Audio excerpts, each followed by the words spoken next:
আসসালামু আলাইকুম প্রিয় শিক্ষার্থীরা, ইংলিশ রাইটিং স্কিল বিডিসিএনের নবম শ্রেণীর ইংরেজি ক্লাসে সবাইকে স্বাগত জানাচ্ছি।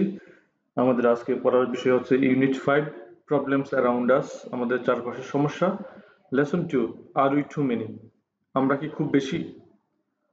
ওকে, আমাদের পড়ার প্রথম ইনস্ট্রাকশনটা হচ্ছে read the text and do the following project. নিচের টেক্সটটা পড়ো এবং প্রজেক্টটা করো।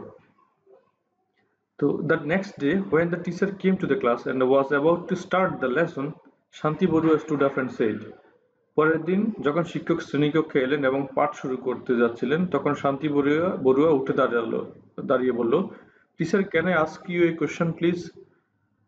শিক্ষক বা স্যার, আমি কি একটা প্রশ্ন করতে পারি?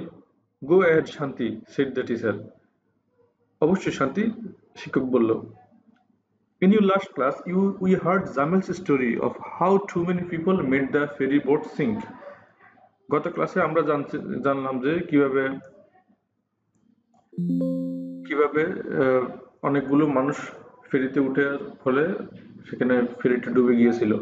I have also seen crowds of people at bus stand, railway station, launch and steamer guards.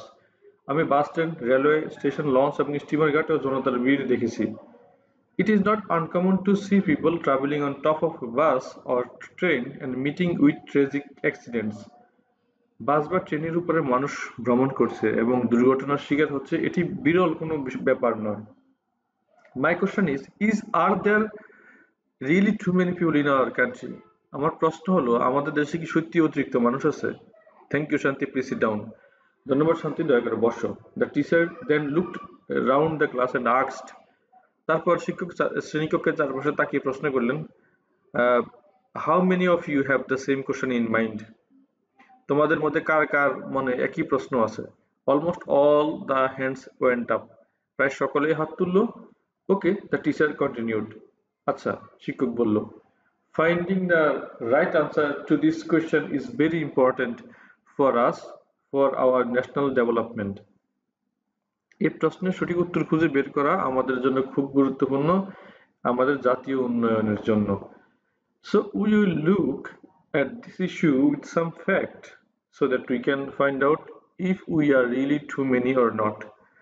তাই আমরা কিছু তথ্যের মাধ্যমে এই বিষয়টি বিশ্লেষণ করব, যাতে আমরা বুঝতে পারি যে আমরা সত্যি অতিরিক্ত মানুষ কিনা।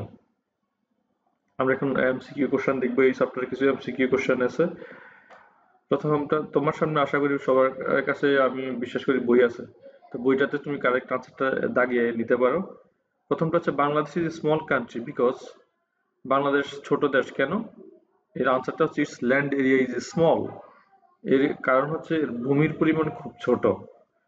Density of population in any country means, যে কোনো দেশের জনসংখ্যার ঘনত্ব বোঝায় কোনটাকে? A number of people living in 1 square kilometre, 1 বর্গ কিলোমিটারে বসবাসকারী মানুষের সংখ্যা হিসেবে।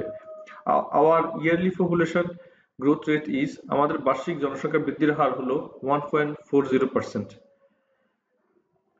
মানে আমাদের 1.40% হচ্ছে আমাদের দেশের জনসংখ্যা বৃদ্ধির হার। ঠিক আছে, এটা অনেকটা সাধারণ জ্ঞানের প্রশ্ন। Our birth rate is dash per thousand, আমাদের জন্মহার প্রতি হাজারে কত percent? 20.1%। What will be the size of our population in 2015, 2050 সালে আমাদের জনসংখ্যার পরিমাণ কত হবে? আনসারটা হচ্ছে 217 million, 217 million. Listen again and answer this questions. মানে এখন কিছু প্রশ্নের উত্তর দেখবো আমরা। এতক্ষণ এমসিকিউ দেখেছি, এখন প্রশ্ন উত্তর দেখবো। How do you get the population growth rate of country, একটি দেশের জনসংখ্যার বৃদ্ধির হার কিভাবে নির্ধারণ করা হয়?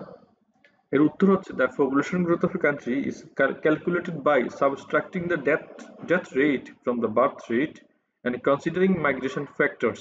It is usually expressed as a percentage. একটি দেশের জনসংখ্যা বৃদ্ধির হার নির্ধারণ করা হয় জন্মহার থেকে মৃত্যুহার বাদ দিয়ে এবং অভিবাসনের বিষয়টি মাথায় রেখে। অভিবাসন মানে এক দেশ থেকে আরেক দেশে মানুষ চলে যাচ্ছে থাকার জন্য, বাংলাদেশ থেকে আমেরিকা, ইউরোপে চলে যাচ্ছে থাকার জন্য একবারে পার্মানেন্টলি, এটাও মাথায় রাখা হয়। এটি সাধারণত শতাংশ হিসেবে প্রকাশ করা হয় বা পার্সেন্টেজ হিসেবে। What will the population of a Bangladesh Why will the population of Bangladesh be so large in 2015? 2050 সালে বাংলাদেশের জনসংখ্যা এত বেশি কেন হবে? আনসার হচ্ছে বাংলাদেশের population will be large in 2015 due to its high birth rate, lower death rate, and population momentum from previous generation. Even though the growth rate is decreasing, the large base population will still contribute to a significant increase. বাংলাদেশের জনসংখ্যা 2050 সালে বেশি হবে কারণ এর জন্মহার তুলনামূলকভাবে বেশি, মৃত্যুহার কম এবং পরবর্তী প্রজন্মের জনসংখ্যাগত গতি অব্যাহত রয়েছে। যদিও বৃদ্ধির হার কমেছে, বিশাল সংখ্যক জনসংখ্যা এখনো উল্লেখযোগ্য বৃদ্ধিতে অবদান রাখছে বা রাখবে। Read the chart. এখন একটা চার্ট দেখতে পাচ্ছি আমরা, এই চার্টটা পড়ে কিছু শূন্যস্থান পূরণ করতে বলেছে। এই যে শূন্যস্থানটা পূরণ করতে হবে, ঠিক আছে? আমি আনসারগুলা এখানে দিয়ে দিচ্ছি, যেটা তুমি দেখতে পাচ্ছ বোল্ড করে দেয়া। In terms of land area, Bangladesh is larger দেন শ্রীলঙ্কা। বাংলাদেশ যে আমাদের যে ল্যান্ড এরিয়া আছে, ভূমি আছে আমাদের টোটাল, সেটা হচ্ছে শ্রীলঙ্কার চেয়ে বড়, কিন্তু আবার স্মলার দেন ইন্ডিয়া, ইন্ডিয়ার চেয়ে ছোট। China is of course the largest, China সবচেয়ে বড়, বিশাল। Sri Lanka has the smallest land area of the 4 countries. 4টা দেশের মধ্যে এখানে যে উল্লেখ করা হয়েছে তার মধ্যে শ্রীলঙ্কা হচ্ছে smallest. However, China has the largest population shown in the chart. চার্টের মধ্যে চায়নার সবচেয়ে বেশি জনসংখ্যা। পৃথিবীর এমনিতে অনেক বেশি জনসংখ্যার দেশ হচ্ছে China. In fact, China has the largest population in the world. চায়নার সবচেয়ে বড় সংখ্যক জনসংখ্যা আছে চীনে। And India has the second highest population in the world, এবং ভারতের আছে দ্বিতীয় সর্বোচ্চ জনসংখ্যা। On the other hand, China has the lowest growth rate among the 4 countries. এই জনসংখ্যা বৃদ্ধির হারের মধ্যে চায়না, 4টা দেশ আছে এর মধ্যে চায়না সবচেয়ে কম। Bangladesh has a lower growth rate than India but a higher birth rate than Sri Lanka and China. বাংলাদেশে আছে ইন্ডিয়ার চেয়ে কম গ্রোথ রেট, কিন্তু আবার জন্মহারটা এখানে বেশি হচ্ছে শ্রীলঙ্কা এবং চায়নার চেয়ে বেশি। আমরা সঠিক আনসারগুলো দিয়েছি, তুমি তোমার বইতে সেগুলো আনসারগুলো তুলে নিতে পারো।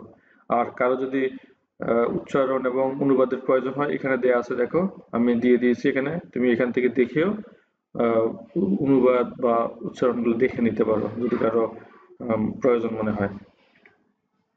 প্রিয় শিক্ষার্থীরা, আজকের ক্লাসটা এখানে শেষ করতে চাচ্ছি। যদি ক্লাসটা ভালো লেগে থাকে শেয়ার করতে পারো সবার সাথে। নতুন হলে চ্যানেলে সাবস্ক্রাইব করতে পারো। মতামত থাকলে কমেন্ট করে জানাতে পারো। খোদা হাফেজ, আসসালামু আলাইকুম।